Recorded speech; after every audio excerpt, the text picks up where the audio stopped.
Seja bem-vindo ao Seminário de Teologia e Vida Cristã, Palavra da Vida. Você está em mais um curso de teologia cuja proposta é fazer alargar o seu conhecimento na área teológica. Um curso descomplicado, contextualizado, provocativo, reflexivo e que faça sentido para a nossa vida cotidiana, porque entendemos que não só a construção conceitual da teologia, respeitando as correntes da teologia construída nesses quase 2000 anos, mas isso só não é suficiente. Nós pretendemos que a partir do entendimento bíblico, dos conceitos esclarecidos, nós possamos reproduzir isso em uma espiritualidade no nosso cotidiano e nas escolas. Bom, vamos dar continuidade então, né? Se vocês não tiverem, claro, nenhum comentário ou uma pergunta para fazer no início aí a respeito do conteúdo que foi compartilhado, exposto na aula passada. Posso seguir então? Vamos avante? Para o alto e avante? Eu quero pontuar aqui duas perspectivas distintas no casamento, tá? A perspectiva do homem e da mulher. Então, do ponto de vista do homem, o casamento é uma questão de necessidade. Ou seja, ele precisa ser completado em uma lacuna existencial. Olha que coisa interessante. Então, quando Deus criou o macho, né? O homem macho, no Nordeste fala, né? Menino, homem, macho, né? Tem que enfatizar assim, né? Então menino, homem, macho. Quando criou o homem, o macho, Deus inclusive declarou: não é bom que ele esteja só. Vou fazer, né, uma companheira, alguém que o complete. Então, no caso do homem, na perspectiva do homem, do ponto de vista do homem, o casamento é uma questão de necessidade. E do ponto de vista da mulher, é de ser um apoio ao seu marido, né? E essa perspectiva é falada no caso do Novo Testamento de Paulo, tá? Quero ler já com vocês 1 aos Coríntios, capítulo 11, verso 9, para apoiar essa declaração minha. Calma que eu vou detalhar alguma coisinha aqui, né? Porque às vezes, né, a fala tão seca assim, ela fica meio, talvez, estranha. É isso, eu quero... E hoje, como está bem sensível nessas questões, aí a gente precisa, inclusive, abordar isso, né? Que a gente... Outro dia eu li uma passagem de Paulo que eu falei assim, acabei independente daquela passagem que fala assim, das mulheres, depois pergunto, aí você falando, né, da situação do microfone, dos homens que você dá na frente, mas tem uma outra passagem que ele fala das mulheres que fiquem caladas, e eu falei, de fato, esse aspecto aqui é um aspecto bem machista. Então, mas aí isso na nossa ótica de hoje.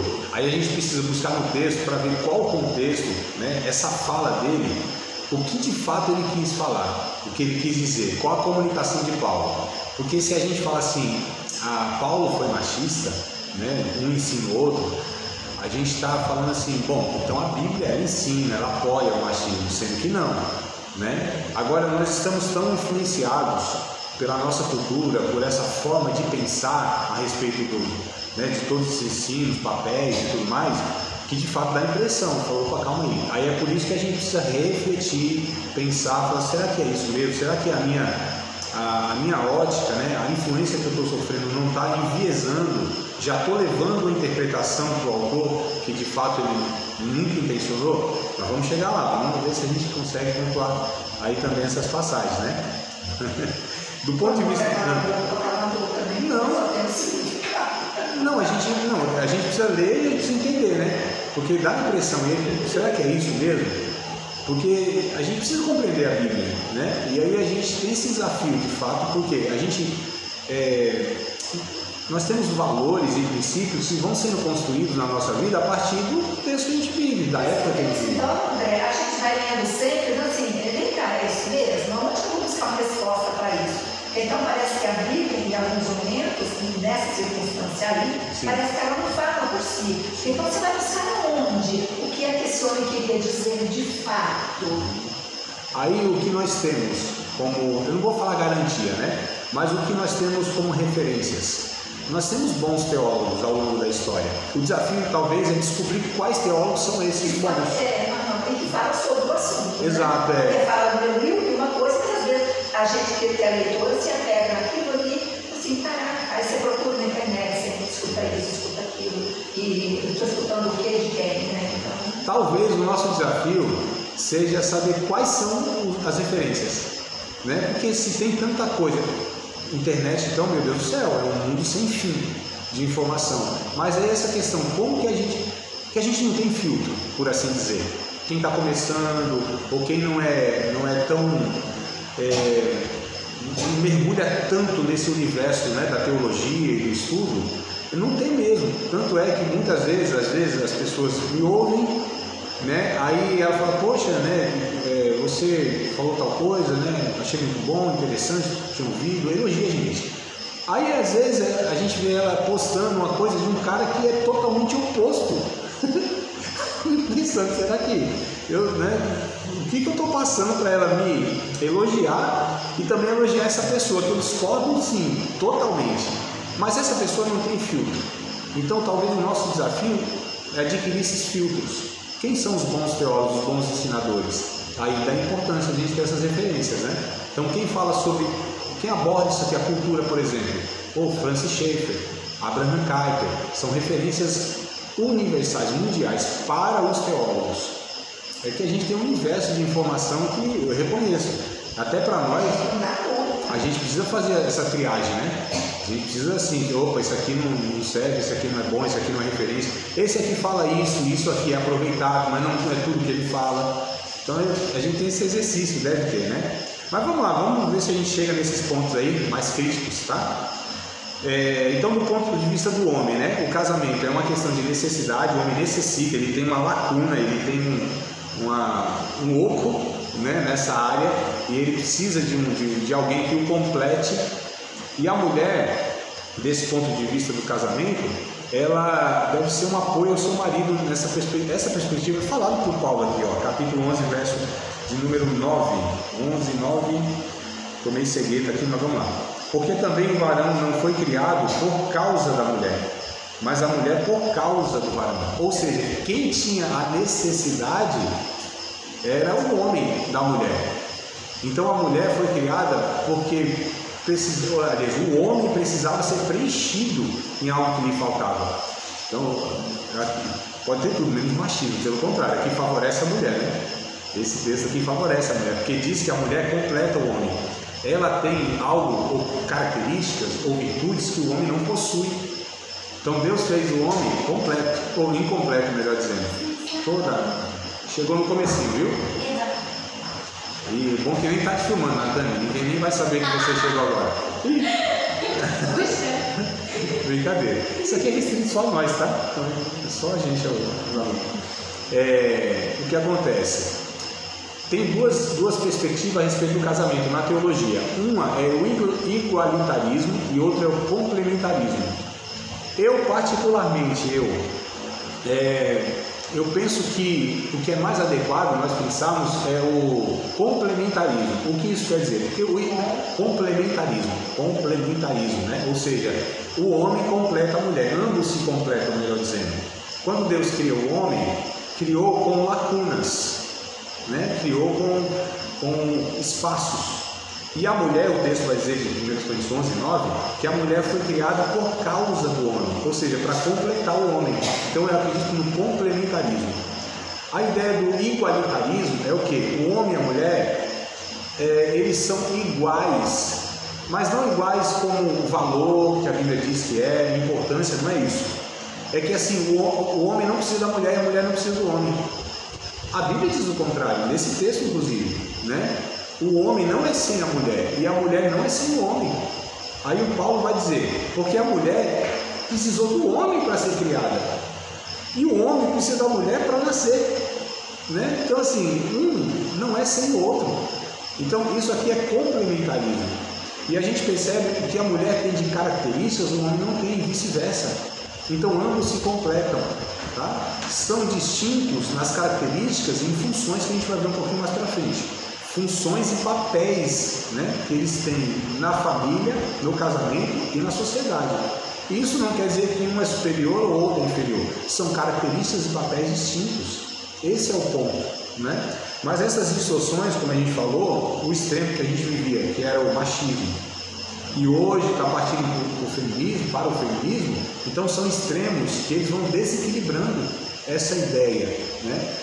E aí a gente precisa voltar então ao plano original de Deus. Então, do ponto de vista do homem, o casamento é uma questão de necessidade, né? Ele precisa ser completado nessa lacuna existencial. Do ponto de vista da mulher, é que dá aí para o homem esse suporte, esse apoio e tudo mais, tá? A base do casamento, que a gente percebe também na Bíblia, é a confiança. A base do casamento é a confiança.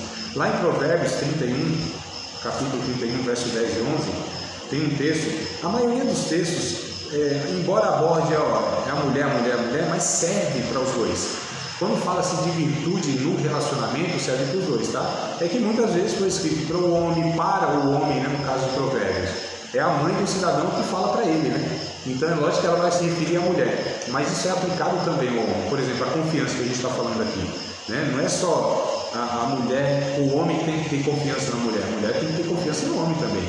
Então é mútuo, né? Só para esclarecer isso aí, porque a expressão aparece mulher, mas é aplicado para os dois. Então, Provérbios 31, verso 10 e 11. Mulher virtuosa, quem a achará? O seu valor muito excede a de rubis. O coração do seu marido está nela confiado, e a ela nenhuma fazenda faltará. Então, assim, a base, embora alguns vão falar assim, a base do casamento não é o amor, né? Só que a gente vai ver que o amor, como a Bíblia pauta, não é como hoje é falado amor. O amor é o guarda-chuva que abriga todas as virtudes. Quando eu falo que a base do casamento é a confiança, de fato é. O amor está incluso, fato, né? Nenhuma virtude existiria sem o amor. O amor é a origem de todas as virtudes, mas eu estou abordando a confiança só para a gente especificar um pouquinho mais, né? Então, assim, a necessidade de transparência no relacionamento conjugal deve ser constante, a comunicação deve ser saudável, né? E aí sim, vai evitar diversas tragédias. Vamos contextualizar um pouquinho? Em um casal não pode haver segredos, amados, senhas de celulares, contas bancárias. Isso é impensado num relacionamento que quer se pautar pela confiança. Por que a minha esposa vai ter restrição a alguma área da minha vida? Não é um negócio estranho? Quer dizer, não existe transparência? Então isso não cabe para um casamento cristão, não cabe para um casamento, na verdade, né? Que deve ter essa virtude de confiança.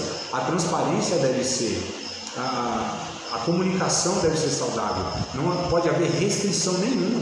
A maior intimidade entre duas pessoas, embora a gente vá falar que a relação sexual de fato é uma intimidade muito grande, embora hoje é banalizada, mas a gente está na perspectiva bíblica. Mas mais ainda que a intimidade sexual, a intimidade que eu considero entre duas pessoas mais profunda é quando uma conhece o segredo do coração da outra, quando a gente consegue segredar o nosso coração para outra pessoa. Aqui para mim está, porque esse corpo nu, né? Então a nudez física, ela não é tão profunda quanto a nudez da alma. Quando eu tenho essa confiança de abrir o meu coração, os meus pensamentos, os meus sentimentos para uma pessoa, ali de fato há uma intimidade, né? E aí o cônjuge deve ser essa pessoa mais próxima. Eu conheço casais que, tipo assim, a mulher tem uma melhor amiga e não é o marido, e vice-versa. Então, calma aí, tem uma coisa muito errada. O melhor amigo do cônjuge deve ser o outro. Do marido deve ser a mulher deve ser o marido, né? Eu devo ter mais liberdade para falar com a minha esposa do que qualquer outra pessoa. Minha mãe, minhas irmãs, por exemplo. Tem outras mulheres na minha vida, tenho mais 3 mulheres na minha vida. Agora a gente vai falar de casamento monogâmico. Eu tenho mais 3 mulheres na minha vida, né? Inclusive também a gente vai falar sobre essa questão de sogra, hein? Daqui a pouco, vocês vão ver que vai esquentar aqui o negócio. Então a necessidade de transparência, né? O casal jamais deve ter essa questão de restrições, né, de acesso a nada na vida, absolutamente nada. Eu sei que alguns irmãos, inclusive, vivem, né, quando os dois trabalham, cada um tem o seu salário, que para mim é muito estranho isso. Para mim é muito estranho. Aqui já começa algo muito estranho, né? Quer dizer, não é o nosso salário, cada um tem o seu e faz o que bem entende. Bom, enfim. Então a gente já vai percebendo que tem algum individualismo. As individualidades, elas são necessárias. O individualismo, que é algo muito complicado. A individualidade são dois indivíduos que têm as suas especificidades, as suas peculiaridades, as suas demandas pessoais. E isso deve ser sempre feito em comum acordo, um combinado, né? Porque agora são ambos uma só carne. O individualismo é diferente da individualidade. O individualismo é quando ele de fato decide, ele tem áreas da sua vida que são só dele, como a gente está falando aqui, que só ele decide, e o outro não pode dar nem pitaco e não tem nem peso de decisão. É muito estranho essas posturas aí em um casal, né? Vive assim, muita gente vive, mas vive mal, e a gente vê no final das contas o que dá nisso aí. O casamento não é um sacramento e nem é um contrato, tá? Mas é uma aliança assumida diante de Deus. Quem que regula casamento? Será que é a igreja? É o Estado? Nenhum nem outro. Embora hoje é o Estado, né? Quem legitima o casamento, mas a gente está falando de uma perspectiva teológica e de uma perspectiva espiritual. Quem legitima casamento é Deus. Tanto é que não havia esse contrato social, legal, né? Acho que 60 anos atrás não tinha. Era a Igreja Católica que legitimava o casamento. Se a Igreja Católica não autorizasse, as pessoas não casavam. Hoje já não é mais, o cartório e tal. Mas ainda assim, a Igreja pensa que ela ainda tem autoridade para legitimar casamento. Não tem mais. Casamento é legitimado por Deus. A gente vai ver que na Antiguidade, no Antigo Testamento, o casamento ele era socialmente legitimado pelo ato sexual. Tanto é que tem aquela passagem, acho que é Deuteronômio, se não me falha a memória, esqueci agora, se vocês tiverem curiosidade, me pedir, eu procuro direitinho lá, tá? Mas vai mostrar que como era concretizado o casamento. Tinha celebração, tinha festa, tinha tudo isso aí, né? As cerimônias. Só que o casamento ele era consumado no ato sexual. Então assim, estava lá a festa, um bocado de gente. O casalzinho saía e entrava na tenda e tinha relação sexual. Aí ficava a mancha no lençol por romper o ímã da mulher. Sangrava e tudo mais. Esse lençol era dado ao pai da moça. Olha só. Esse dia como troféu, né? Era uma garantia, porque se o homem falasse assim, eu casei com a tua filha, mas ela não era virgem. Aí o texto diz assim, achando coisa feia na mulher, né? Aí dava questão de divórcio, não tinha questão. Essa coisa feia não era feia de estética, né? Casei e não vi a cara da mulher, foi à noite. Não era isso.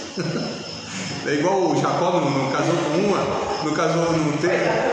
Tipo, antes, não é você não. Não é você não, tu é zarolha, eu tô brincando, o texto nem fala que é zarolha, né? É a terra dos olhos lá, tem um negócio lá, enfim.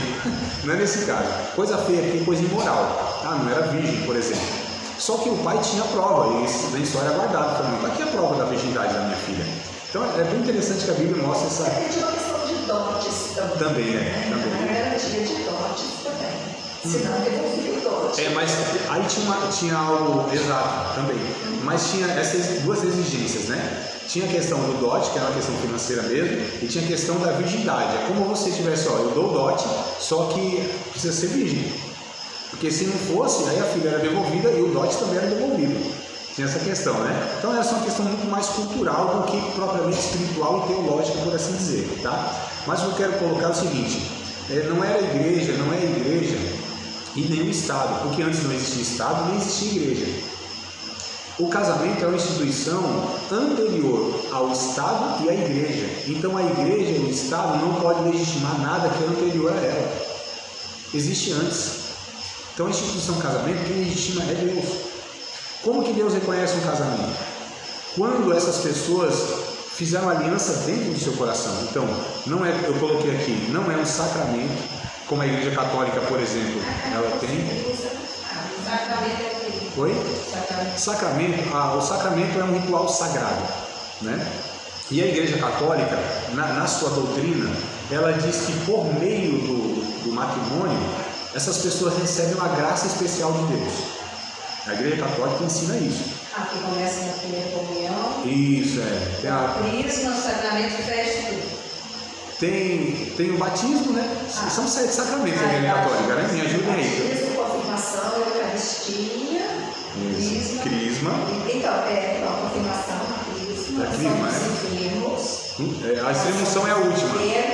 É o casamento, a extremunção são 7. Isso.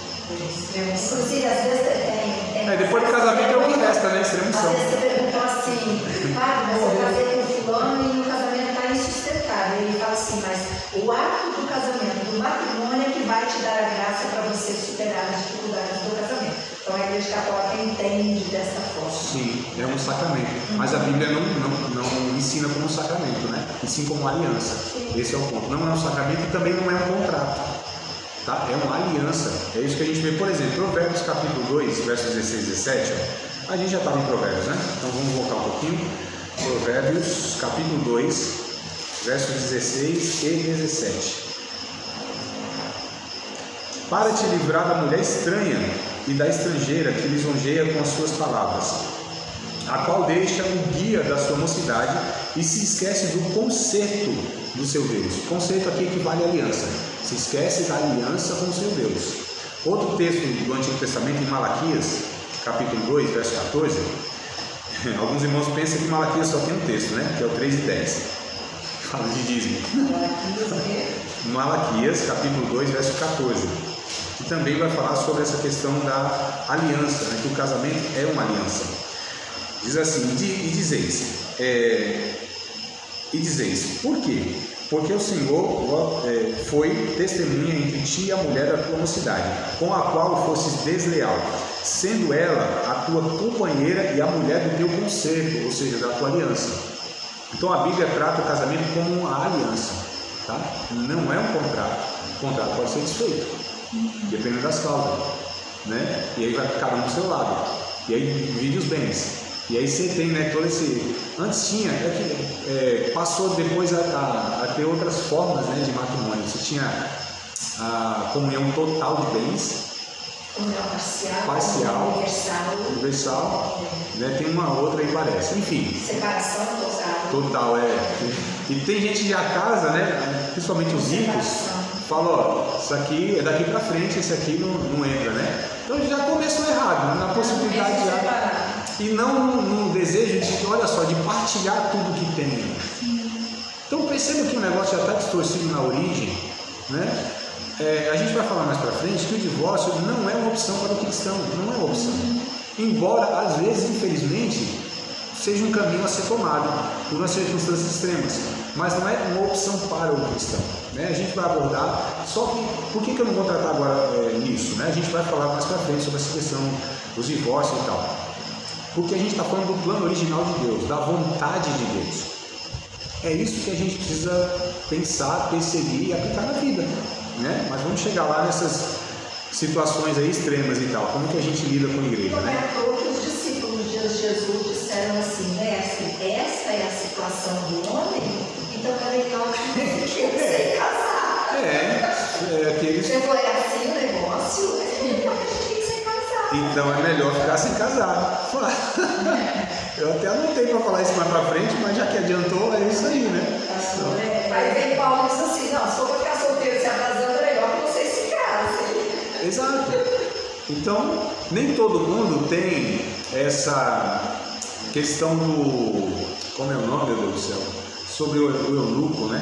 Sim. Tem um nome específico lá. Nem todos têm a vocação para o matrimônio. Assim, alguns nasceram eunucos, outros se fizeram eunucos e outros foram feitos pelos homens. Tem três ocasiões, exatamente.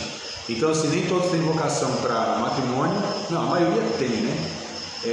A minoria que não tem para o matrimônio.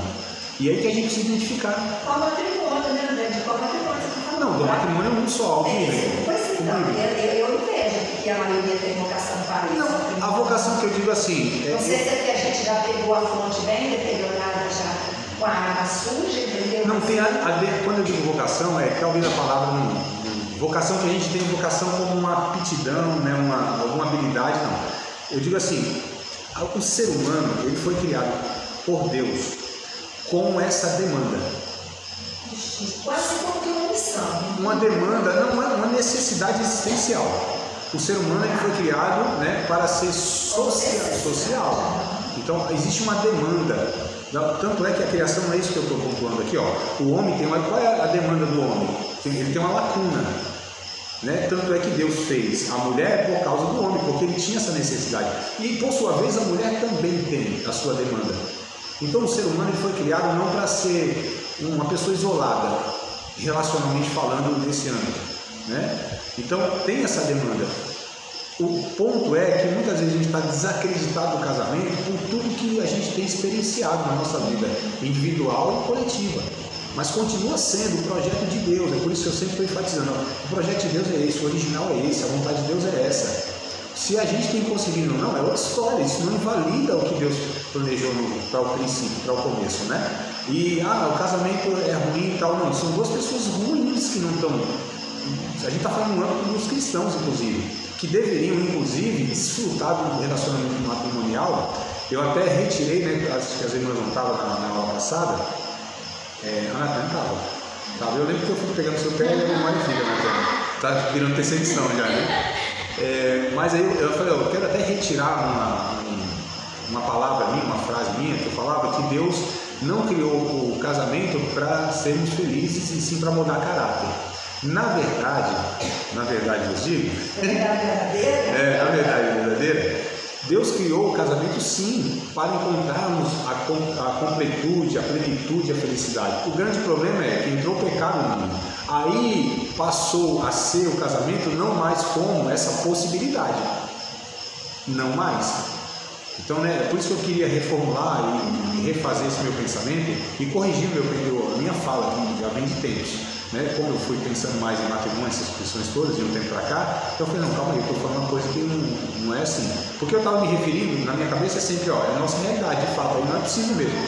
Mas como a gente está tratando daquilo que Deus criou no princípio, aí não. Aí Deus criou de fato com essa finalidade também, para que o homem desfrutasse.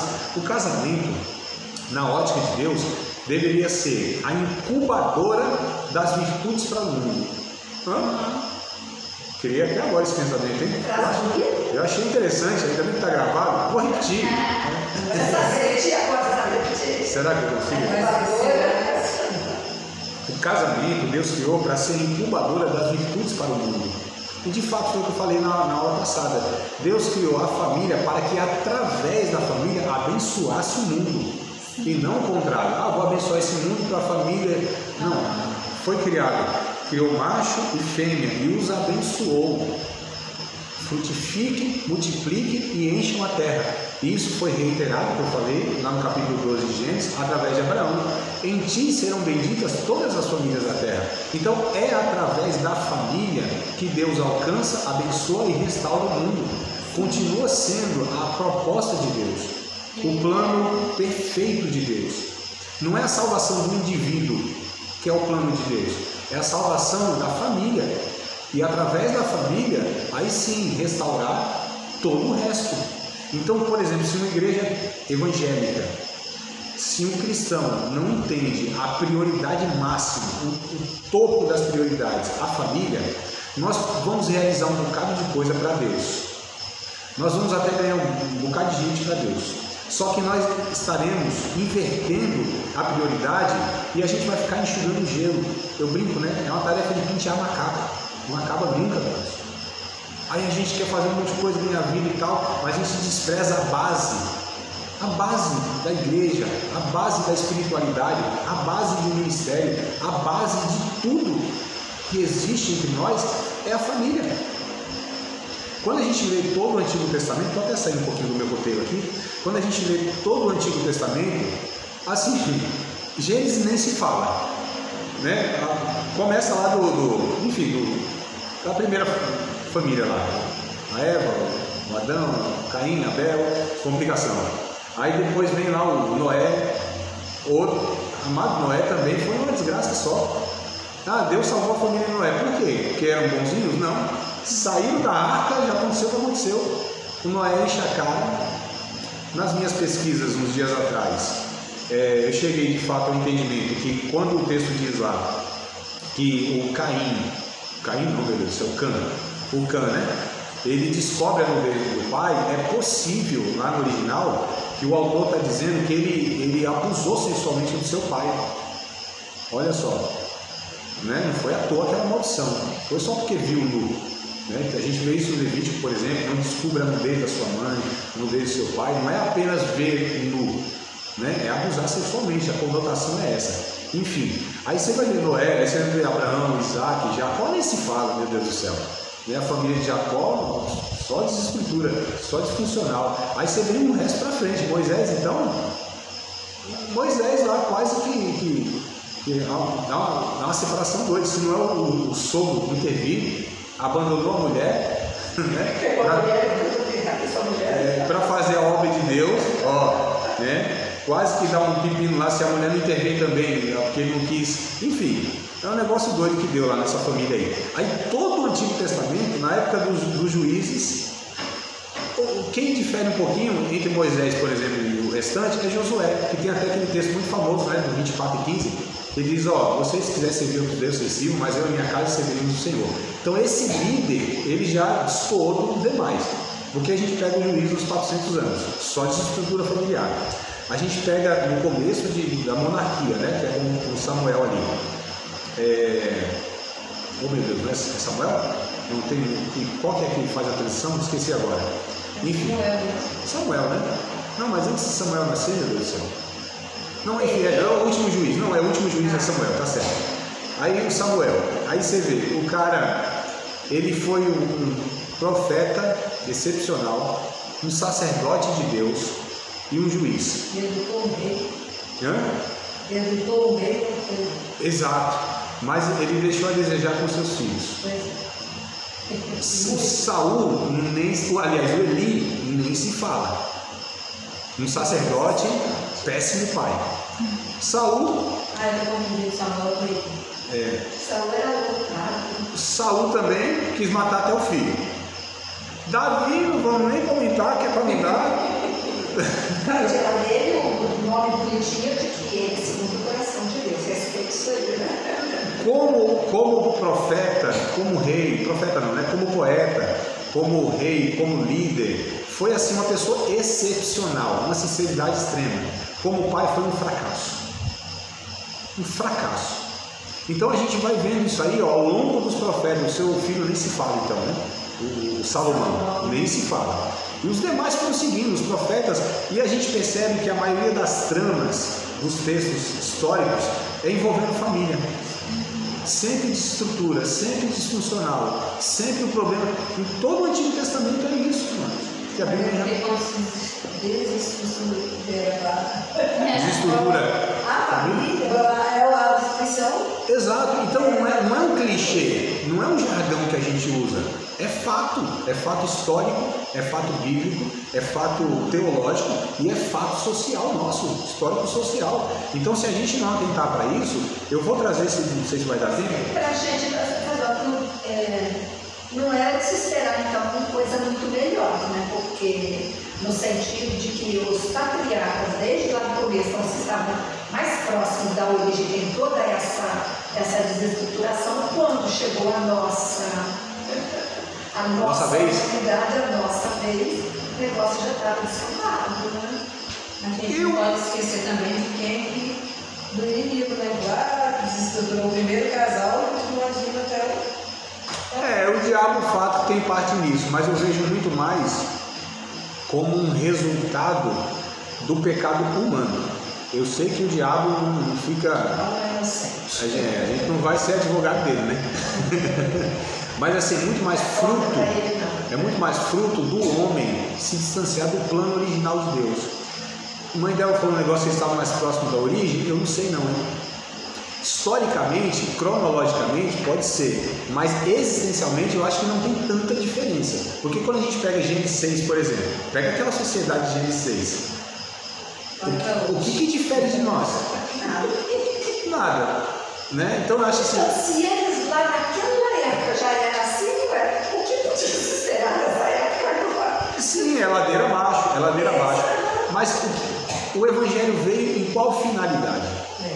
O Evangelho veio na finalidade de nos levar novamente lá ao plano original. A família inicial que era Jesus. Exato, a ressignificar tudo isso, a reestruturar tudo isso. Então o Evangelho ele tem essa proposta, que as famílias elas sejam restauradas. A gente vai ver, a gente pensa que é o indivíduo. Talvez o nosso grande problema é o problema tanto ocidental, né, quanto esse problema que a gente tem sócio-filosófico, que veio de poucos anos para cá, do individualismo muito forte, exacerbado. Né? Porque essa mente coletiva a gente já não tem mais há muito tempo. E às vezes, André, até por falar que interpretação quando dizem assim, a salvação ela é individual. E aí, tipo assim, eu me salvo, eu quero que se lasque, né? Eu vou buscar minha salvação. Então, às vezes, tem que é uma invenção nossa, isso, a Bíblia não dá margem para isso, né? Um dia o irmão falou assim, a adoração ela é individual. Falou para mim, um irmão nosso, um irmão que convive com a gente aqui, a adoração é individual. Eu falei, não, querido, não é, não tem como ser. Se a oração individual fica na tua casa, adora lá no teu quarto, você e as paredes. Adora, eu falei, oração ou adoração? Adoração, né? A adoração, ela é sempre no coletivo. Ela é sempre inserida no corpo, ela sempre é na comunhão, na comunidade. Nunca é o indivíduo que deve entrar num coletivo e falar, vou prestar meu culto a Deus. Essa mentalidade é nossa, não é bíblica. Que a mentalidade bíblica é nós, como corpo de Cristo, oferecemos a Deus nossos louvores, nossa adoração, oramos uns pelos outros, partilhamos os dons. Aí a gente tem essa ideia de que o culto ele é vertical. Eu venho para a igreja, olha, aí eu ainda ministrante, né, mais endoidado do que os outros, aí fala assim, não esquece de quem está do seu lado, agora é você e Deus, feche os seus olhos e se conecte com Deus. E eu fico pensando, meu Deus do céu, de onde tirou essa ideia? Porque a Bíblia sempre mostra que a gente adora no coletivo. Aí Paulo diz assim, quando vocês se reúnem, como que vocês se reúnem? Não tem salmo, não tem doutrina, não tem língua, não tem revelação, não tem interpretação. Faça-se tudo para a edificação da igreja. Ele repete isso no texto que ele vai tratar sobre adoração no coletivo. Porque no capítulo anterior, aliás, 2 capítulos antes, que ele tem um hiato, né? Capítulo 12, ele vai tratar, aliás, desde o 11, ele vai falar da ceia. 1 Coríntios eu estou me referindo. Então, capítulo 11, ele vai falar da ceia, que estava tudo errado. Cada um tomava a sua própria ceia, que é o que a gente faz hoje. Que a gente vem para a ceia, a gente fica ali, né? Quietinho ali. Jesus, deixa eu ver se 30 dias eu dei conta, está tudo certo, eu estou digno para tomar a ceia. A gente faz essa avaliação doida. Aí a gente toma a nossa ceia. E o que Paulo diz? Eu não vou elogiar vocês por isso. Cada um toma a sua própria ceia, toma em casa. Cada um come a sua própria ceia. Vocês não discernem o corpo do Senhor? Vocês estão se reunindo para pior, porque vocês estão expressando o individualismo que há em vocês. E isso era característica daquela igreja desde o capítulo 1 que Paulo estava tratando. Então Paulo não mudou de conversa ali. Paulo vem tratando a mesma coisa desde o capítulo 1. Vocês têm divisões entre vocês. Vocês têm panelinha entre vocês. Panelinha é um termo não teológico, né? Vocês têm facções. Aí ele usa, parece. Facções, vocês são facciosos. Vocês têm aí preferência de pregadores. Vocês têm os líderes preferidos de vocês. Paulo está tratando isso no capítulo 1, capítulo 2. Aí no capítulo 3 diz assim, vocês são carnais. Vocês são meninos em Cristo. Capítulo 3, eu estou me referindo agora. Capítulo 3 que ele fala, vocês são meninos em Cristo. Vocês não são espirituais, vocês são carnais. Porque vocês se comportam segundo os homens. Olha, Paulo vai dando uma peia, que diz lá na outra região, peia, na minha terra é pisa. Aqui é o que? É surra mesmo? Surra? É surra, né? Pisa, peia, surra, então, sei lá o que mais. Nesses irmãos aí, ele vem tratando isso. Aí chega no capítulo 11 na ceia. A expressão de maior comunhão que deveria ser, assentar à mesa, comunhão, aquela coisa toda, não tem. Aí o capítulo 12, ele vai falar dos dons. Que é distribuir os dons, cada um é um membro inserido no corpo, que esses mutuamente devem celebrar, devem chorar juntos, sorrir juntos, cada um tem sua função que é para contribuir para um todo, cada parte deve fazer aumento para um todo. Aí o capítulo 13, ele dá uma pausazinha, que ele vai falar assim, os dons, o que vocês fazem, tudo, se não tiver o amor, esquece. Isso não vale de nada, Deus não legitima nada. O Espírito Santo opera por meio de vocês, mas não está operando em vocês. Olha o que Paulo diz, capítulo 12. Aí o 13, desculpa, o 13, né? Aí o 14 ele volta no culto que ele deixou. Aí ele vai falar desse coletivo. Se não for coletivo, não tem sentido. Então, assim, isso tem tudo a ver com o casamento. É a mesma coisa. A relação é a mesma. É de mutualidade, de serviço mútuo, é de companheirismo, é de se entregar. A gente vai falar sobre amor, né, daqui a pouco, e a característica do amor é bem diferente do que a gente pauta hoje. Enfim, vamos lá. Então a gente está falando que é uma aliança, não é isso? É uma aliança, o casamento. Essa aliança deve envolver, vou tratar alguns pontos depois mais para frente sobre isso, tá? Mais detalhada. Mas deve envolver permanência, aliança, caráter santo, ou seja, é feito diante de Deus. Todo casamento é feito diante de Deus. A gente tem testemunha, parente, amigo, a gente chama, né? Essas testemunhas, elas são sociais, são humanas, mas o casamento é feito diante de Deus. Então é uma aliança feita como Deus sendo testemunha. O Malaquias capítulo 2 diz isso: eu fui testemunha entre você e a mulher da sua mocidade. Foi teu pai, tua mãe, amigo? Eu fui a testemunha. Então, ó, a aliança deve ser permanente, ela deve ter caráter santo. Pode falar. É uma dúvida que eu já tive há algum tempo. O casamento, nós estamos falando aí sobre cerimônias, essas coisas, eu queria saber assim, o que é o casamento assim, na Bíblia, assim, para Deus? Que a cerimônia a gente sabe que é coisa do homem. É simbólico, mas eu né? entender na Bíblia como que Deus considera isso aqui. Sim. Eu não desprezo. Tem essa questão da cerimônia. Sim, eu não desprezo o que é feito como cerimônia. Eu acho que os símbolos, eles têm os seus valores. Né? Eu acho que é importante. E quando que começou a existir essa questão? Então, desde a antiguidade já tinha isso, né? Quando a gente estuda os povos ali em torno da Bíblia, eu estou falando de Gênesis mesmo. Você tinha algumas cerimônias. A gente não existe, a Bíblia não tem uma cerimônia. Essa é a cerimônia bíblica. Essa é a cerimônia espiritual. Porque lá tem a Levítico que fala sobre a questão da cerimônia. Assim. Não, no casamento não tem, Alessandra. Na Bíblia não tem uma regra cerimonial para celebrar o casamento, não tem. Essas coisas são nossas. Convidados amigos, dançavam, bebiam, comiam. Mas assim. Então, isso é coisa nossa. Sim. Cada lugar. Exato, mas o que eu estou dizendo, essas coisas eu não as desprezo, dizendo isso aqui não vale nada, não presta. Não, esses símbolos, essas coisas são boas, a cerimônia. Mas vamos lá, a pergunta foi: Deus, ele não pauta o casamento, tem que haver essas cerimônias, não é isso?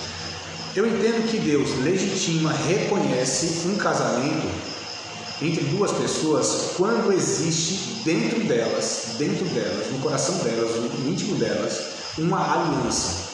Essa aliança tem que ter algumas coisas para compor, né? Para caracterizar a aliança: admiração mútua, respeito, cumplicidade, cuidado mútuo, sonho compartilhado e outras coisas mais.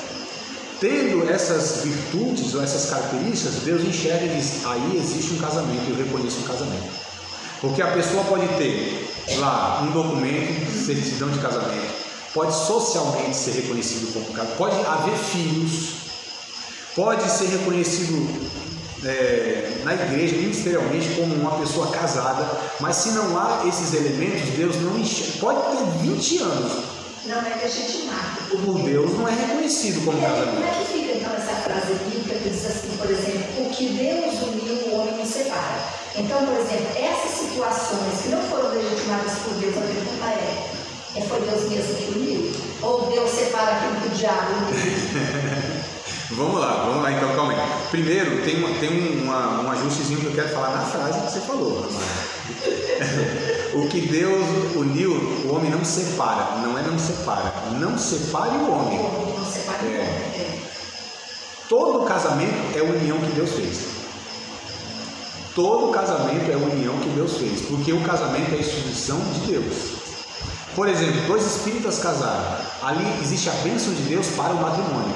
Mas mesmo não tendo essas características que você falou. Não, calma aí, eu vou chegar só para a gente, né? Eu estou só construindo aqui meu pensamento. Então, assim, todo casamento, foi um padre que fez, foi um rabino que fez, foi um pai de santo que fez, foi um pastor que fez. Isso aí Tanto faz.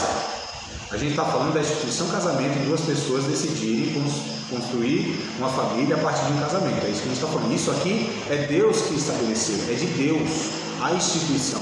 É por isso que a gente precisa separar essa questão religiosa, sabe? A gente está falando de instituição, a gente está falando de uma questão macro, a gente está falando de uma criação de Deus, que serve para todos, os princípios. Então casaram lá. Só que não há isso. Se não há isso, Deus não reconhece. Só que qual é então? Deus não reconhece, então vamos separar? Foi o diabo que uniu? Não. O que é proposto nesses casos? É que essas pessoas comecem a construir essas virtudes.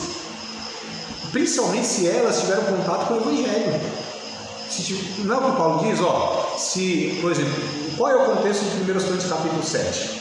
É que um aceitou Cristo e o outro está no paganismo lá. Aí Paulo diz, não, mas se ele consente ficar contigo, não deixe ele. Porque inclusive os filhos agora, eles são santificados por causa de você. São legitimados por causa de você. O marido é santificado por causa da esposa, a esposa por causa do marido e tal. Então não deixe, permaneça. Então perceba que quando aceita Cristo, qual que é o convite? É que agora reconstrua, principalmente se há filhos, que reconstrua esse relacionamento agora pautado pelas virtudes que Deus propõe que haja para que seja reconhecido o casamento. Ah, foi o diabo que uniu. Não, isso não é desculpa. Né? É preciso, a gente sempre precisa apontar, por exemplo, no caso de divórcio, traição e tal. Qual que é o nosso conselho? Vamos tentar restaurar isso? Vamos tentar? Essa é a nossa proposta. Se não houver a possibilidade, porque um se recusa totalmente, é uma coisa. Mas a nossa proposta sempre vamos tentar, essa é a proposta inicial, é reconstruir, principalmente se há filhos, principalmente. Porque, assim, amadas, os efeitos psicológicos que geram, os traumas que geram nos filhos de pais separados é uma coisa, assim, absurda. Mas é uma coisa assim, que eles vão replicar, lutando, não querendo, vão replicar de alguma maneira os seus relacionamentos. Então, assim, é um efeito dominó que, para interromper isso, é uma luta muito grande, é um sofrimento muito grande. Quando chama aí de maldição hereditária, não é essa questão de espíritos, de demônios, isso para mim é uma bobagem teologicamente, é uma bobagem, não se sustenta biblicamente. Na verdade, é isso que a gente observa, essas referências distorcidas, esses traumas, né, herdados, por assim dizer, porque eles foram absorvidos, isso vai ser uma dificuldade enorme no casamento dos filhos. Isso vai implicar para filho, para neto, e vai longe esse negócio. É por isso que quando Deus diz assim, eu odeio o divórcio, é porque Deus sabe toda a consequência que o divórcio traz. Não é? Existem casos extremos, violência doméstica, por exemplo, a gente não rouba, não, fica lá, vai orar, irmã. Eu não aconselho isso, não. Para mim é denúncia, Maria da Penha e cadeia no cidadão. É isso que eu aconselho. Eu André, eu respondo por mim, não respondo por nenhum outro pastor. Respondo por mim. Se há violência doméstica, é isso. Né? Não deixou de ser uma desgraça isso aqui. A gente protege, a vítima protege. Mas a gente vai orar para esse cidadão aqui ter um encontro com Cristo e tentar reparar o mal que ele fez. O que eu quero dizer é o seguinte, sempre a gente vai sugerir, sempre a gente vai apontar a restauração. Agora, há dureza do coração, há feridas tão profundas que foram criadas que de fato, mas é um negócio muito complicado. Eu mais intensamente estou lidando com casais de um tempinho para cá. Meu Deus do céu, é muito sofrimento, é muito sofrimento, é muito sofrimento. Vocês não têm noção do processo de acompanhar casais nesse processo de divórcio, havendo traição ou não. É um negócio assim, meu Deus do céu, que sofrimento. Mas vamos lá. Fala sobre o casamento e família, ganhar o mundo, né? Isso caiu uma ficha em mim, assim, com a célula de crianças, né? Até que você conhece depois. Deus fez assim. A gente tem a célula de crianças nessa casa e a gente pensando, né? Vamos tratar elas bem e tal, com amor, e aí cuidando delas, dando atenção e tal, né? Mas é algo que eu nunca tinha pensado, eu comecei a observar, né? Que como o nosso casamento e a gente ser casado dentro da criança estava refletindo nelas e eu entendi assim, da importância que você falou, né? De que as crianças a gente tem que presta atenção em uma coisa aqui, outra viagem, faz coisa aleatória, então assim, mas toda vez que elas perguntam algo sobre o nosso casamento, que a gente começa a falar, elas ficam todas assim, vocês brigam? Como é que é? Vocês ficam, elas falam, vocês estão tão bem aqui, como é que são vocês e tal? Aí elas contam das coisas que acontecem com elas em casa, né, que são, a maioria tem os pais que não são crentes, né, e às vezes que tem também no nosso exemplo, né? E aí quando eu falo, a gente, claro que a gente se desentende, mas a gente nunca grita um com o outro na nossa casa, a gente nunca desrespeita.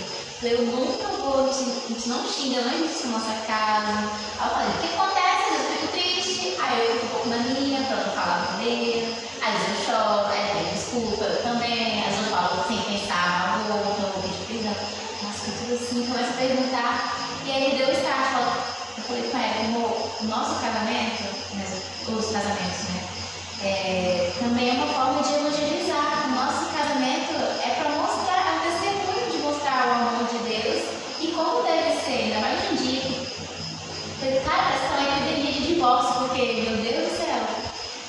E principalmente dentro da igreja, né? Então, assim, eu falei com ele, né? A gente lutar para o nosso casamento bem, para a gente viver esse amor, a gente já está evangelizando, a gente está com essas crianças, mostrando que é possível sim viver um amor dentro de casa. Porque uma delas já falou: tia, eu não quero casar, eu quero ter filho, morar sozinha no mercado, mas eu não quero casar com tia. Eu só tenho problema e tal. Ela falou: é verdade, não quero não. Eu falei: não, gente, casamento é bom e tal, mas você tem que estar com Deus, mostrando. Então, assim, abriu um leque para nós, a gente se amar, tá sendo testemunho, podemos se amar de verdade. Claro que tem algo que você acha, mas assim, viver em amor com o seu cônjuge, você está testemunhando hoje, né, o amor de Deus, isso é tão forte para mim, igual. Tem um teólogo, eu não lembro se é o Chesterton, é até católico, um teólogo católico, excelente. Eu acho que é ele que diz isso, né? Tem essa frase, tem esse pensamento. A coisa mais extraordinária que eu vi no mundo é um homem comum com a sua mulher comum, com seus filhos comuns. Coisa mais extraordinária, né? Que esse teólogo disse que observou no mundo. E o casamento, ele sem dúvida que ele é uma ferramenta para a evangelização. Ele só não vai ser suficiente para esse que foi evangelizado estar restaurando a vida dele. Porque qual seria de fato? A gente na origem, que são os pais, né? Então, assim, esses lampejos, esses flashes que a gente pode dar de luz para as crianças através, por exemplo, desse contato, não vão ser suficientes, porque eles têm uma raiz. Esse que é o ponto que eu sempre tento pontuar, o ponto que eu tento pontuar, que eu tento enfatizar isso. A gente tem que ir nas raízes, porque a gente sempre percebe, se a gente percebe que já tem um efeito positivo, né, essas aproximações, essas realidades, mas assim, isso não é suficiente, a gente tem que ir lá na origem, lá onde, porque por mais que essa pessoa seja alcançada, acontece demais isso, pessoas não lá totalmente estruturadas, são alcançados por Cristo, na evangelização, aceitam Cristo, só que continuam inclusive com esses traumas. Esse é o ponto que nós como igreja negligenciamos muito. A gente acha que a salvação, o fato da pessoa ser liberta e aceitar Cristo, resolveu toda a vida dela para trás. Espiritualmente sim, socialmente, psicologicamente não. Então existe um processo restaurador que precisa ser levado em conta, né? Que a gente deveria ter isso muito sério através de discipulado, discipulados individuais e discipulado através, como a gente está falando aqui, de família, da base familiar. Então, por exemplo, você tem um contato, aí de repente a pessoa teve um contato com um casal saudável, né? Aceitou Cristo. Mas se nós não temos essa rede de apoio, essa base como identidade do contexto que essa pessoa vai frequentar, possivelmente aquilo se perde em algum momento. Porque é preciso de fato trabalhar uma série de raízes que estão arraigadas na vida dessa pessoa, que está ligada aos pais. Ninguém substitui a figura paterna. Um pastor, um discipulador, um homem não substitui a figura do pai do cidadão. É insubstituível o pai, insubstituível. Eu estou falando humanamente, né? Então não tem como, eu vou ser pai dessas crianças, não vai. Não tem condição psicológica disso, não tem capacidade disso. Por mais que a gente se empenhe, por mais que a gente se esforce, por mais que a gente ensine, a figura paterna é tão ligada. Aliás, o pai é que de fato é o determinante. O pai determina o sexo da criança desde a geração, irmãos. Desde a geração. O Freud, a psicologia, trabalha isso de uma forma muito clara, é muito nítido, é factual. Não tem como. O problema da sociedade é a falta do homem de Deus. A solução de uma sociedade é o empenho do homem de Deus. O homem é a peça central nesse negócio que nós chamamos de família. Quando a gente fala de patriarcal, Hoje, essa palavra ela é ofensiva, né? Mas na ideia do patriarcado bíblico, não no sentido machista, não nesse viés, não nos abusos e as distorções que os próprios patriarcas desses homens falhos também cometeram, a gente está falando do patriarcado na ideia de Deus. O que é o patriarcado? Aliás, eu acabei nem falando para vocês, geralmente eu falo na primeira aula, né, desse tema, essa matéria. As 4 palavras que elas são traduzidas para família no português, só que nas origens dela ela tem significado diferente. Então, 3 no hebraico e 1 no grego, né? Que é Mispacá, Bait e Elef. Mispacá, Bait e Elef, isso aqui são hebraicos. E tem pátria, que é no grego. As 4 traduzidas para o português é família, vai dar família. Só que você tem Mispacá, né? Agora não vou lembrar uma por uma o que elas trazem, mas enfim, a ideia é pular, a ideia acho que é Bait, pular. A ideia é que nesse contexto de família existe alegria, existe crianças pulando, brincando, né? A família como sendo o ambiente mais saudável e propício para a felicidade infantil, onde existe amor, proteção, carinho, provisão, etc e tal. Aí você tem o Mispacá, que eu acho que é Mispacá, que fala círculo ou ao redor, que a gente chama de círculo familiar, né? Esse ambiente, essa teia, essa rede de pessoas se apoiam, se ajudam, se cuidam, etc. E o outro, o Elef, acho que eu inverti, tá? Elef que é pular, Bait que é construir, que é a ideia de família que não acontece. Família não acontece, ela tem que ser intencional, é uma construção. A mulher sábia constrói a sua família, constrói a sua casa. Então é algo a ser investido, é algo a ser programado, é algo a ser planejado, né? Então família é um resultado de esforços, planejamento, intencionais. E aí você tem a última, que não é nem o hebraico, é o de origem grega, que é pátria. Que a ideia é que toda a nação, ela surge do pai, do homem, de uma família. Se a gente vê na história bíblica, muitas cidades elas partem de família, né? Então, elas são nucleares. E até algumas cidades, ou melhor, alguns países mais contemporâneos, se você pegar na origem, foi uma família que principiou lá. Foi lá numa região e tal, começou, né, foram aumentando e tal. Enfim, mas o que eu quero dizer é isso, que a gente precisa ter em mente que o casamento, ele é uma aliança que tem que ter essas características, né? Que a gente foi indo aí para essa direção, mas eu quero voltar só para completar aqui. A aliança envolve permanência, caráter santo, perfeito diante de Deus, intimidade. Como eu falei, intimidade é onde a gente consegue, né, ter essa cumplicidade. O melhor amigo deve ser o cônjuge. Entrega mútua, não é um só que se sacrifica, se entrega, tem que ser os dois. Sacrifício mútuo, entrega mútua, construção mútua, os dois indo para uma mesma direção. A gente percebe que alguns casais parecem 2 inimigos, 2 adversários, um querendo ganhar as batalhas em relação ao outro, é uma coisa horrível, né? São 2 oponentes, estão dormindo com o inimigo.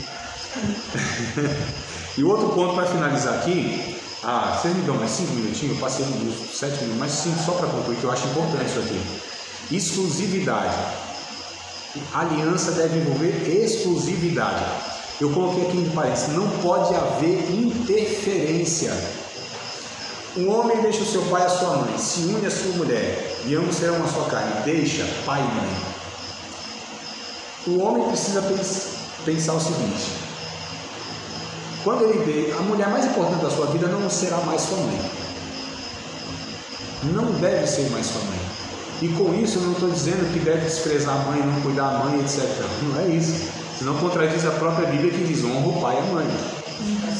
Só que... e a gente tem uma cultura até que é ruim, que a gente faz piadas de sogra. Eu até às vezes faço, vacilo, às vezes dou uma escorregada e faço. Me policio para não fazer mais. Eu acho que faz muito tempo que eu não faço, muitos anos que eu não faço. Se eu fiz esses dias atrás aí, eu peço perdão a Deus.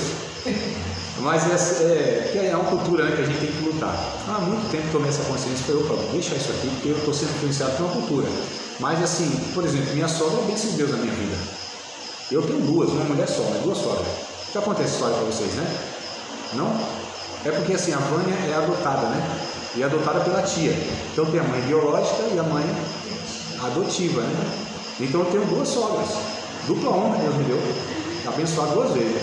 E eu não tenho problema com nenhuma das duas, mesmo porque elas perderam a batalha para mim.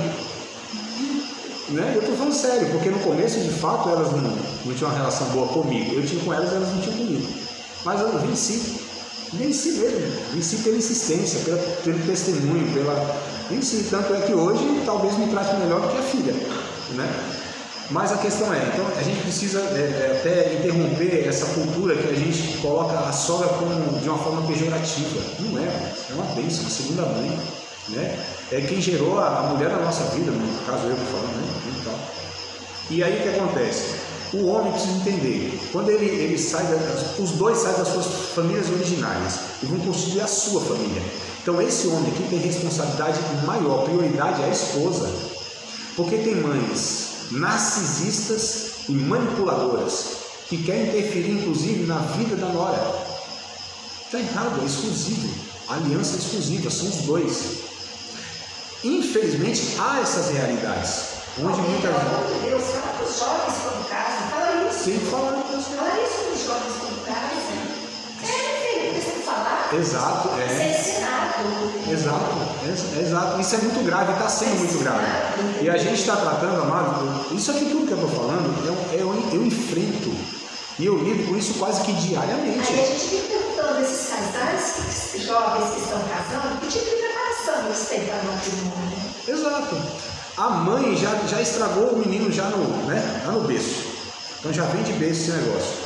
E aí o que acontece? Isso é replicado. Muitos casamentos, eles são, de fato, assim, acabam pelo fato de o cara, ele achar que a mulher é de segunda importância em relação à mãe. E a mãe, narcisista e manipuladora, vai fazer com que esse filho castre o menino.